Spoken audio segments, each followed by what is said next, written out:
Hello? Ladies and gentlemen, can I please have your attention? Welcome aboard Frank's Magic Bus.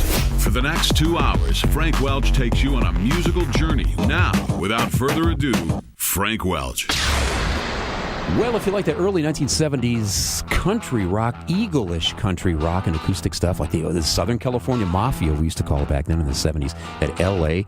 country rock, the Eagles did it, Jackson Browne did it, and we all loved that stuff back then, right? We're going to talk one-on-one here with John David Souther, who would have been, could have been, should have been an original Eagle. We're going to find out why he wasn't here in a few minutes. J.D. Souther came out of Amarillo, Texas, went to L.A., played the Troubadour, hung out with all those guys like Glenn Frey before the Eagles in Long Branch Penny Whistle. Went with Linda Ronstadt. Linda was his girlfriend back in the early 70s, and that's when all of us had a crush on Linda. The almost Eagle, I guess is what I always called J.D., and we talked to him what he's been up to over the past several years. Took you so long. I'm sure you were quite busy in the years because I know you've written stuff and collaborated with like Don Henley over the years. You know, his great song, Heart of the Matter, that's pretty much your song, right? It's pretty much our song. As a matter of fact, I'd say it's probably more his song. He came out of the vocal booth with stuff in that song that completely surprised me. And I think he completely inhabits that vocal. I think it's probably one of his best performances. Well, it is. It's really one of his greatest songs ever, solo or with the Eagles. But I remember seeing him on Storytellers, and he credited you with it. So I guess you guys are well, we worked on it together. Actually, Mike Campbell started it. You know, Tom Petty's guitar player. Yeah, Petty's guitar player. Wow. Yeah, started the music. Actually, gave us the track, and we were just thunderstruck. It was such a good track. We sort of looked at each other and thought, well, if we can't make a great song out of this, we can't make a great song out of anything. Well, it is a great song, too.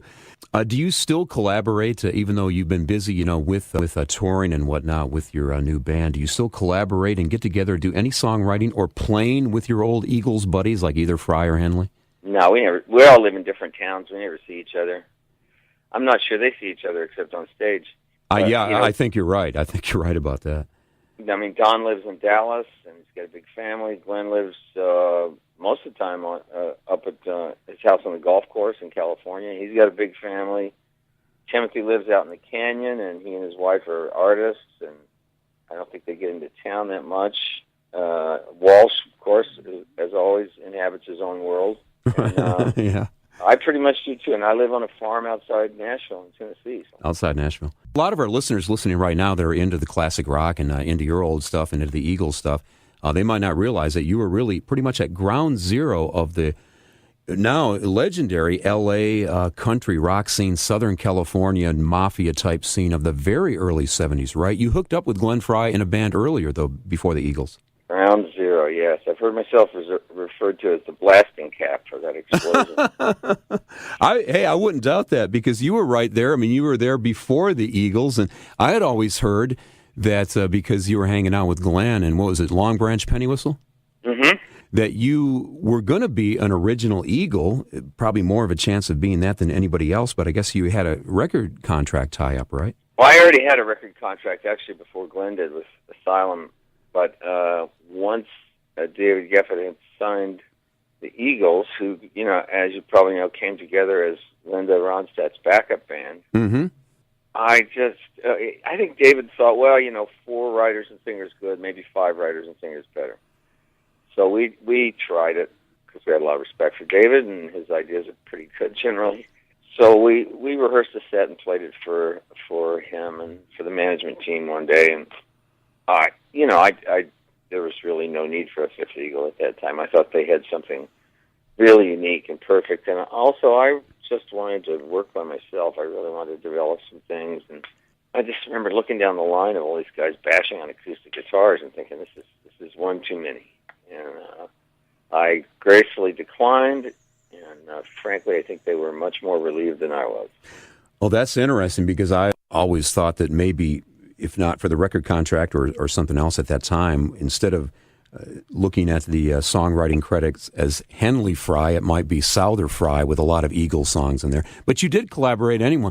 A lot of people might It is an awful lot of Souther Henley Frey, yeah. Yeah. And also some Brown Souther Henley Frey. Exactly. Jackson Browne, of course, he co-wrote, Take It Easy, too, had that on his first album, too. But and James Dean and Doolin Dalton. Yes.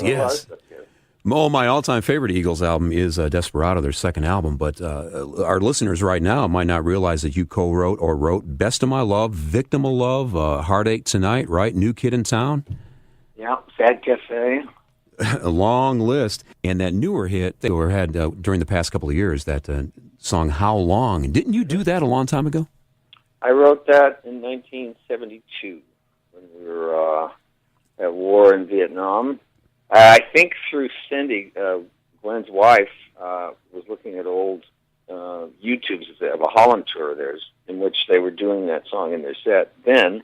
And she said, "What song is this? This seems really relevant and sounds like an Eagles hit." And I guess Glenn called Don, and they agreed, and they cut it. It was done before I knew anything about it. I had already finished my album. I was trying to plan this next couple of years, and then got this delightful surprise that one of the few benefits of these unfortunate wars we're in right now is that my little anti-war song came back for a second life with this fabulous band.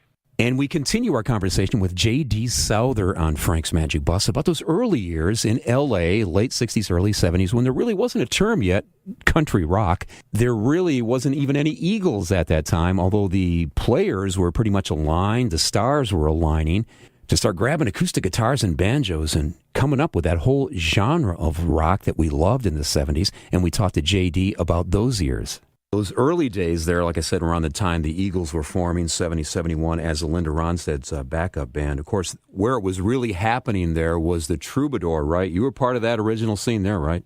I don't know what the original scene was there, but the year that Glenn and I were hanging out the most there, probably 69 and 70, really. It was just a great university for songwriting because most of the best American songwriters came through there, and I mean, most all, and Joni Mitchell, Neil Young, James Taylor, the fantastic and ethereal Laura Nyro, Tim Hardin, Elton John, Chris Christopherson, you name it. They were Rick Nelson, who, as far as I'm concerned, had the first country rock band. Yeah, Stone Canyon Band. Yeah, that stuff was great. Even before, even if you listen to those Rick Nelson records from the 50s and early 60s, you know, Hello, Mary Lou, and Stood Up, Broken Hearted, that's in simple rockabilly music, you know. Didn't he have one of the original Eagles, Randy Meisner, in his band, too? I think Randy was in the Stone Canyon Band. Yeah.